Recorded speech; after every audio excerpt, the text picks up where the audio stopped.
డ్రగ్స్కు అలవాటు పడి యువత తమ భవిష్యత్తును నాశనం చేసుకుంటుందని హోంమంత్రి వంగలపూడి అనిత అన్నారు.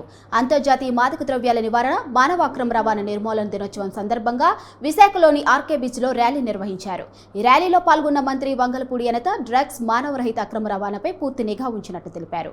గంజాయి రవాణా కట్టడి చేస్తామని, మాదక ద్రవ్యాల రహిత రాష్ట్రంగా ఏపీని తీర్చిదిద్దుతామని ఆమె స్పష్టం చేశారు.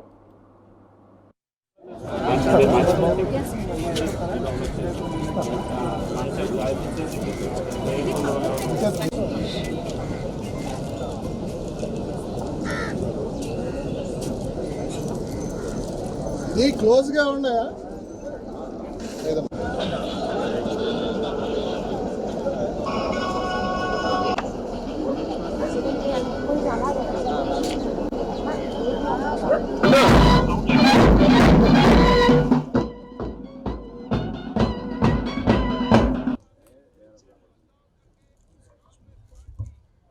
అదేవిధంగా commissioner of police Visakhapatnam city doctor A Ravishankar IPS గారిని,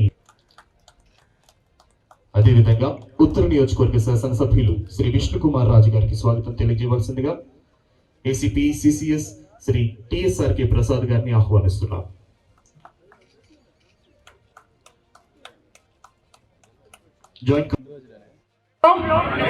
ముఖ్యంగా యువతలో మాదక ద్రవ్యాల దుర్వినియోగం పెరుగుతోందని మరియు ఇది ఆందోళన కలిగించే విషయమని మేము గ్రహించాము.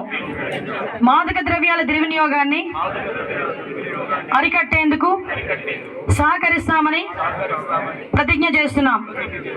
మేము ఎటువంటి ప్రయోజనం కోసం ఏ విధంగానూ హానికరమైన లేదా చట్టవిరుద్ధం అట్ ద సేమ్ టైం రాష్ట్రంలో ఎక్కడ డ్రగ్స్ దొరికినా, రాష్ట్రంలో ఎక్కడ గంజాయి దొరికినా దాని మూలాలు విశాఖపట్నంలోనే ఉన్నాయని చెప్పినప్పుడు కూడా మన మనసు అంతే బాధపడుతుంది.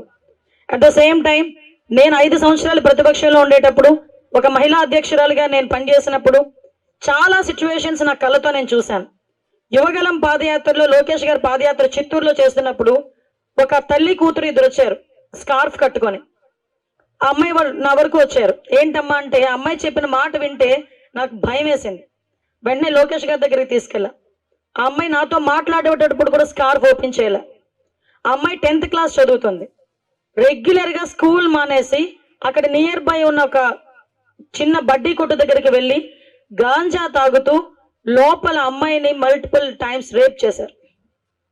ఆ అమ్మాయి తల్లి భరించలేక ఆ కూతురు ఎక్కడ చచ్చిపోతుందో అని, అమ్మ ప్రేమ కదా, నిజంగా అదే పొజిషన్లో ఇందాక సోదరుడు చెప్పినట్టు టీచర్ ఉండి లాగిపెట్టి కొట్టిద్ది, ఇంకొకరు ఉంటే కొట్టేవారు.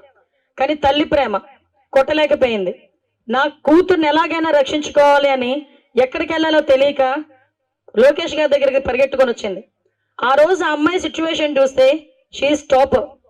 ఆ టాపర్ అయిన అమ్మాయి కూడా డ్రగ్స్కి అలవాటు పడిపోయి, గాంజాకి అలవాటు పడిపోయి తల్లిని కూడా రోడ్డు మీదకి తీసుకొచ్చి మొహం కూడా చూపించుకోలేని పొజిషన్. ఒక ఆడపిల్లకి అవనేయండి, ఎవరైనా అవనేయండి, అందంగా కనిపించాలి అనుకుంటాం.